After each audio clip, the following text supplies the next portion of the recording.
যে দজ্জাল শাশুড়িরা সবসময় কি বলে, সকালে উঠিয়ে আমি মনে মনে বলি সারাদিন আমি যেন বউয়ের পিছনে কাঠি করে চলি, আমার ছেলে সারা জীবন আমার কথা শুনে চলুক, আমার বৌমা আমার ছেলের কানে যাই পারে বলুক, আমি আমার বৌমা সব কাজে দেব বাঁধা, কারণ আমি এই পরিবারের হত্যাকর্তা বিধাতা।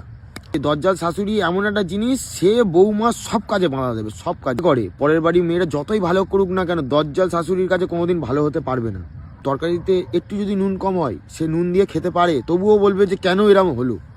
সে সব কাজ পারে, তবুও যদি বৌমা সেই কাজটা না করে বলবে কেন করনি তুমি।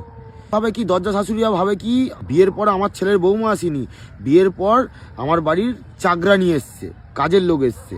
যে বৌমা যদি শাশুড়ির মুখের ওপরে কিছু কথা বলে দেয়, তাকে তো মুখের ওপরে যা শোনা শুনিয়ে দেবে, তারপরে পরের পার্ট আসছে ছেলে আসলে রেডি হয়ে থাকবে। ছেলে আসলে এমনভাবে কান্নাকাটি করে বলবে যেন বৌমা খুব বড় অন্যায় করে ফেলেছে, মুখের ওপরে জবাব দিয়ে। যদি ছেলেটা বুঝদার হয়, যদি বুঝতে পারে যে এখানে আমার বউয়ের কোনো ভুল নেই, এখানে আমার মার কিছু ভুল আছে, তাতে যদি ছেলেটা প্রতিবাদ করে, সঙ্গে সঙ্গে কি বলবে, ওই মেয়ে আমার ছেলের জাদুটোনা করেছে, টুকটাক করেছে, ছেলের মাথা বশ করে নিয়েছে বউয়ের কথা শুনে, এখন বউয়ের ভেড়া হয়ে গেছে।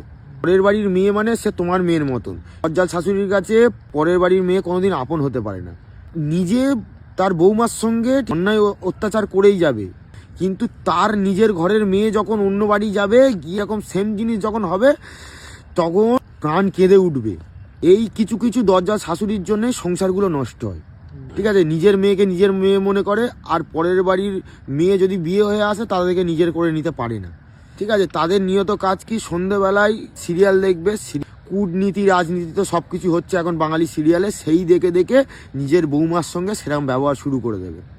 নিজের বৌমার নামে সারা জায়গায় নিন্দা করে বেড়াবে যে আমার বৌমা এরকম, আমার বৌমা ওরকম, আমার বৌমা সেরকম। ঠিক আছে, অনেক শাশুড়ি থাকে যারা ঠিক আছে বৌমাকে নিজের মেয়ের মতন করে রাখে। একটা অন্য পরিবেশের মেয়ে, তারা এই পরিবেশে এসছে, মানিয়ে নিতে সময় হবে, তাদেরকে মানিয়ে নিতে সাহায্য করতে হবে, এটা ভুলে যায়। তারা ভাবে যে না, সেই এসছে মানে সে সব কিছু জেনে এসছে। মানে এইসব দজ্জাল শাশুড়িদের জন্যে বেশিরভাগ সংসার পুরো ছারখার হয়ে যায়।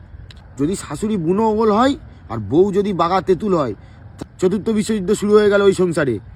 ছেলেটা কার সাপোর্টে এবার বলবে, ছেলেটা কার সাপোর্টে বলতে পারছে না, এক্ষুনি মার সাপোর্টে বললে বউ একদম ধুনে দেবে, বউয়ের সাপোর্টে বললে মা পুরো একদম বলে বসে দেবে যে আমার ছেলের মাথা পুরো খেয়ে নিয়েছে ওষুধ করে। কে বলছে হরে কৃষ্ণ ঠাকুরের নাম জপ করছে, আর এদিকে কখন ভাবছে যে আমি বইয়ের পিছনে কাটি করব। মানে এদের বইয়ের পিছনে কাটি না করলে এদের ঘুম আসে না।